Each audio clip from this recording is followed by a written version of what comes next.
네, 안녕하세요. 오늘은 문학 개념어, 감정이입과 객관적 상관물에 대해서 한번 배워보도록 하겠습니다.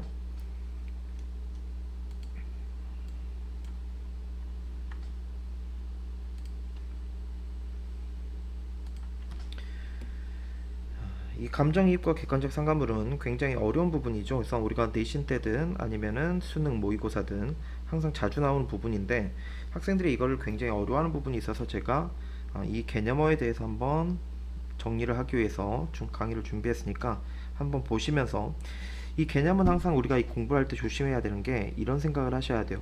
모두가 공부를 할 때 강의를 보면서 개념, 만약에 어조다. 그럼 말투, 말의 느낌. 이렇게만 암기식으로 공부하기 때문에 시험에서는 우리가 그런 걸 공부했음에도 불구하고 틀리는 거죠.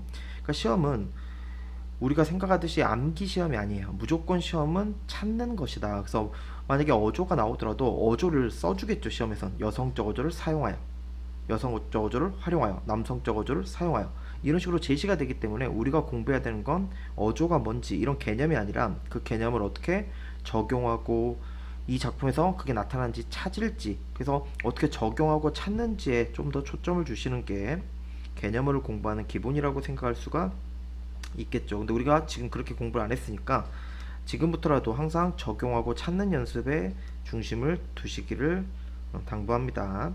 우선 개념부터 한번 가보도록 할게요. 이 감정이입과 객관적 상관물. 그래서 제가 한번 감정이입과 객관적 상관물을 구성으로 작품을 어떻게 해봤냐면 객관적 상관물과 감정이입에 대해서 살펴본 다음에 어떻게 찾을 수 있을지 적용 방법을 제시하고 작품에 적용해 보는 데까지 한번 가보도록 할게요. 우선 객관적 상관물이라고 하면 우리가 줄여서 보통 선생님들이 이거를 객상이다 이렇게 많이들 얘기를 하시죠. 이 객관적 상관물은 화자의 정서나 사상을 표현하는 데 활용되는 소재. 근데 좀 더 자세히 얘기하면 화자의 정서나 사상을 심화시키는 데 활용하는 소재 정도로 생각하시는 게 좋아요. 그래서 객상 또는 객관적 상관물은 화자의 정서나 사상 또는 태도 이런 것들을 심화시키는 소재다. 근데 그에 비해서 감정이입은 뭐냐? 우리가 시험을 풀 때 모르겠으면 한국어잖아. 한국어를 좀 풀어보는, 아는 단어들을 쪼개서 풀어보는 게 굉장히 중요한데 감정이입이야. 그럼 감정이라는 건 정서고 이입은 우리가 기본적으로 넣는다 라고 이해하시면 되겠죠. 그럼 감정이입은 감정을 넣는 것이다. 그래서 여기 보시면 화자의 감정을 대상에 넣어서 같은 감정을 느끼고 있는 것처럼 표현하는 게 감정이입이다. 그럼 얘는 어떻게 공부해야 되냐? 기본적으로 이렇게 공부하시는 게 좋아요. 이게 객관적 상관물의 범주라면 요게 감정이입의 범주다라고 이해를 해주셔야 돼. 이게 무슨 말이냐면 우리가 감정은 지금 두 개가 나올 거예요. 화자가 있고 대상. 그래서 이 두 존재가 나올 텐데 화자와 대상의 감정을 기본적으로 설명을 할 때 감정이입은 감정을 넣어야 되잖아. 화자의 감정을 대상한테 넣는 거야. 그러니까 당연히 감정이입은 화자의 감정과 대상의 감정이 같을 때만 감정이입이겠지.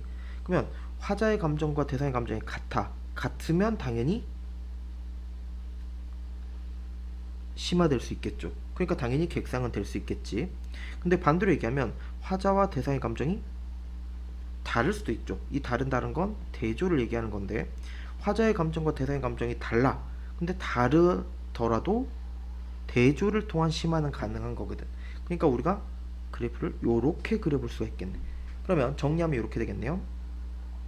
화자의 감정과 대상의 감정이 같을 때는 감정이입이면서 객관적 상관물이라고 할 수 있겠지만 화자의 감정과 대상의 감정이 다를 때는 감정이입은 될 수 없지. 왜? 감정이입은 감정을 넣는 거니까 같을 수밖에 없으니까.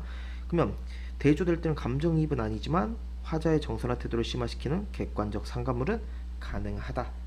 그래서 감정이입과 객관적 상관물은 이렇게 정리하시면 전혀 어려움이 없습니다. 그러면 이거는 기본적으로 어렵지 않아.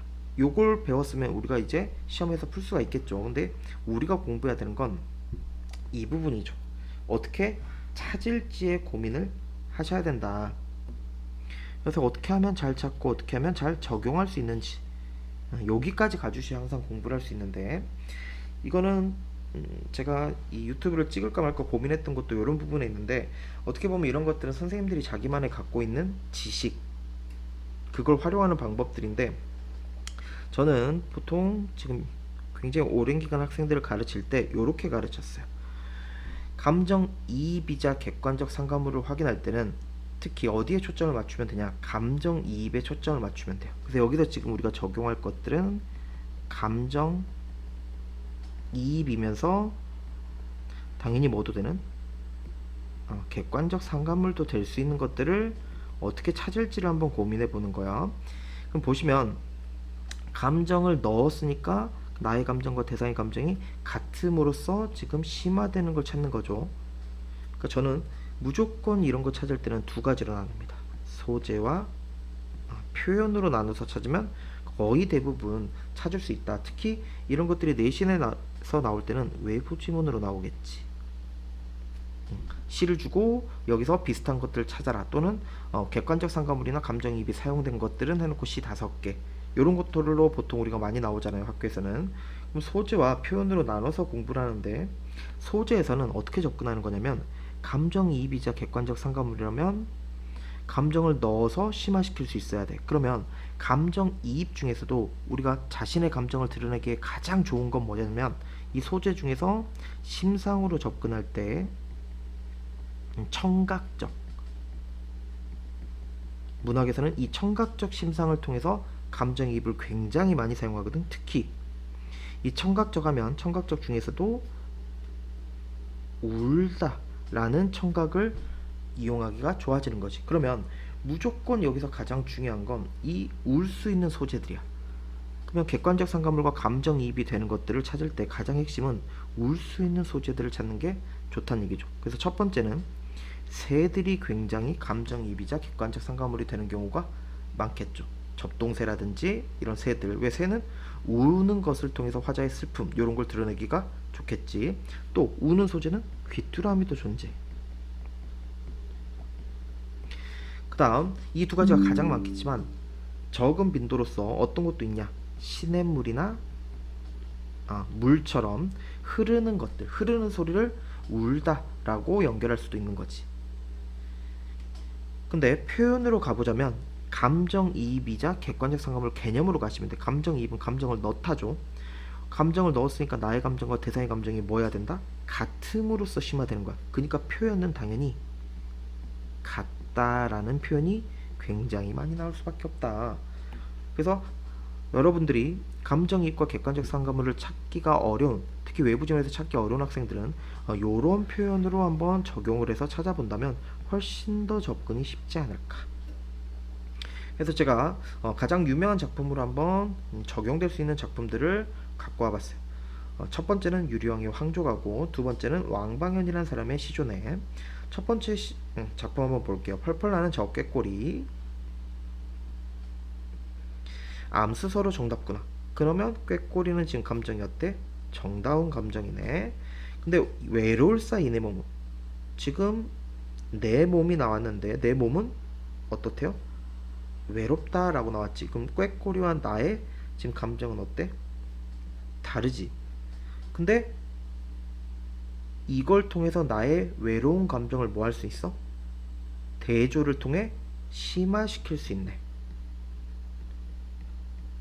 그러면 이 둘의 관계는 감정이입 돼야 안 돼?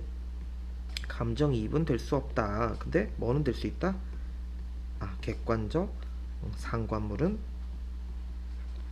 가능하다 라고 볼 수 있겠죠. 그래서 이 황조가는 감정이입은 될 수 없지만 객관적 상관물은 되는 경우에 가장 대표적인 작품으로 공부하시기에 좋은 거고, 두 번째 왕방현의 시조를 한번 볼게요. 이 왕방현의 시조는 어떤 내용이냐면, 단종이 폐위되고 나서 단종이 영월에 유폐됐는데 그 호송 작업을 맡았던 게 왕방현이거든.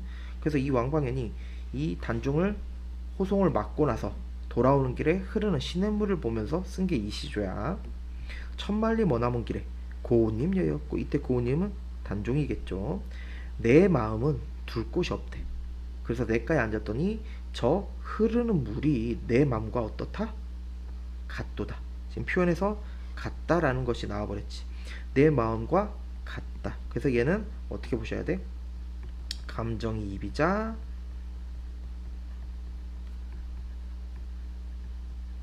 객관적 상관물이 되는 작품으로 대표적인 작품으로 선정을 해봤다는 얘기죠. 그래서 이렇게 보시면 여러분들이 감정이입과 객관적 상관물 제가 간단히만 봤지만 이 정도면 찾는데 전혀 개념부터 해서 적용하는 데까지 무리가 없을 것이다. 그래서 특히 여기 어떻게 하면 잘 찾을 수 있을지 소재에서 우는 것들 새, 귀뚜라미, 시냇물, 물 표현에서는 같다 이런 것들이 나오면 감정이입이자 객상이다 둘 다 될 수 있다에 초점을 맞춰서 공부를 하신다면 분명 좋은 결과를 얻을 수 있을 것입니다.